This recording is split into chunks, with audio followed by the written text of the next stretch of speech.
Podcaster Joe Rogan has blasted USAID after the colossal waste of taxpayer funds was exposed by a DOGE investigation headed up by Elon Musk. Off some of the things that this guy Kanakota the Great on Twitter listed, and this is off the Jesse Watters show. USAID, $20 million for Iraqi Sesame Street, $2 million for Moroccan pottery classes, $11 million to tell Vietnam to stop burning trash, $27 million to give gift bags to illegals, $27 million. $330 million to help Afghanis grow crops. Crops.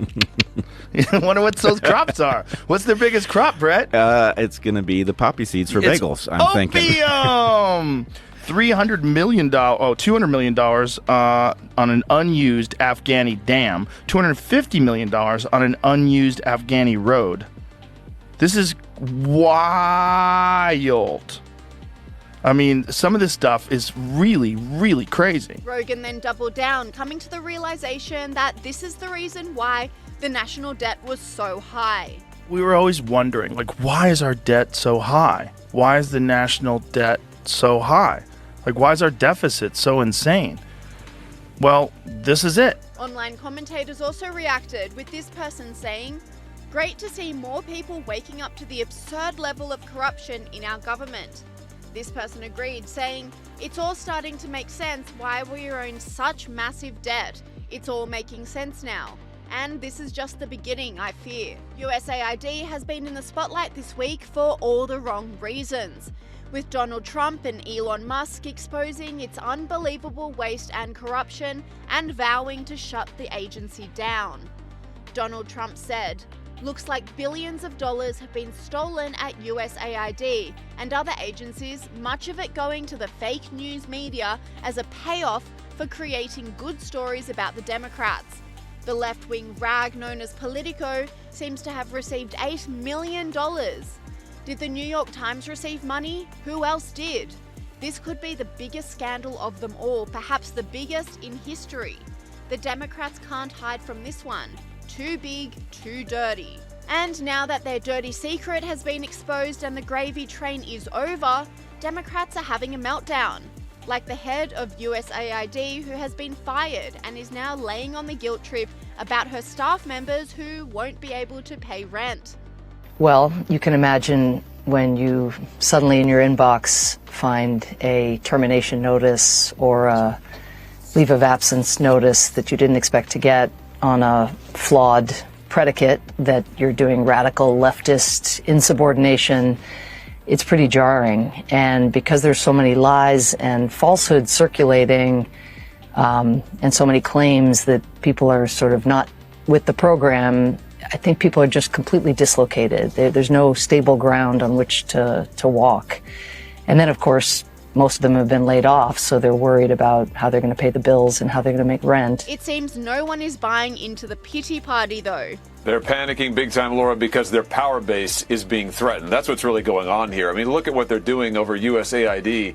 This is because they've used that as their personal plaything.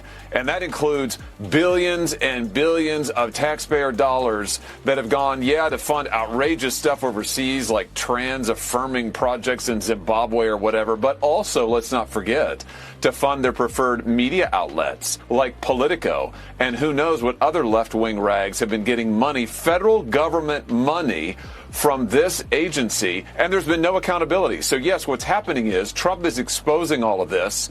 He is cutting off the liberal supply chains, as it were, and the liberals are just losing their minds. They're totally losing their minds. We need more of it. You mentioned the IRS. I love it. I love Trump's idea to get rid of the Internal Revenue Service. Let's make it the External Revenue Service. Let's start making these agencies work for the American people. And Sky News host Caleb Bond agrees, saying the lack of oversight by the government of USAID is absurd. Caleb, it's hard to argue. I mean, the more you hear about the money that is being wasted, thrown around on all manner of lefty fetishes, like transgendered operas in Colombia, would anyone have ever imagined that was an aid project?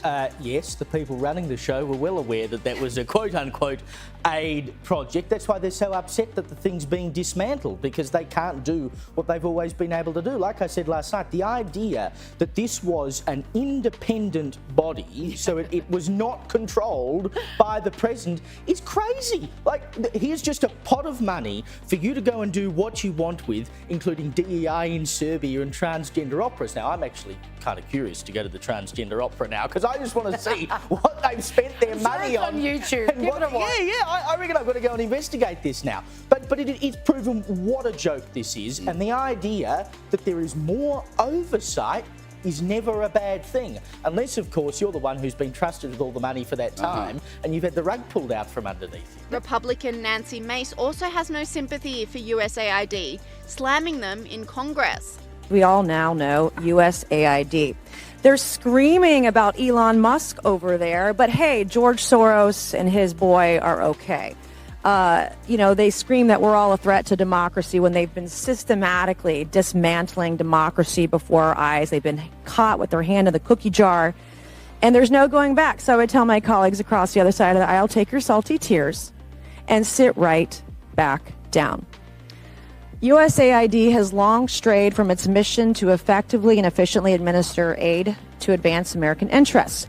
Joe Rogan applauded Trump and Musk's approach to cleaning out the waste, saying this is what happens when a business approach is taken to running the country. You know, what's fascinating right now is we're getting a chance to see what happens when you take a business approach to the government in the White House.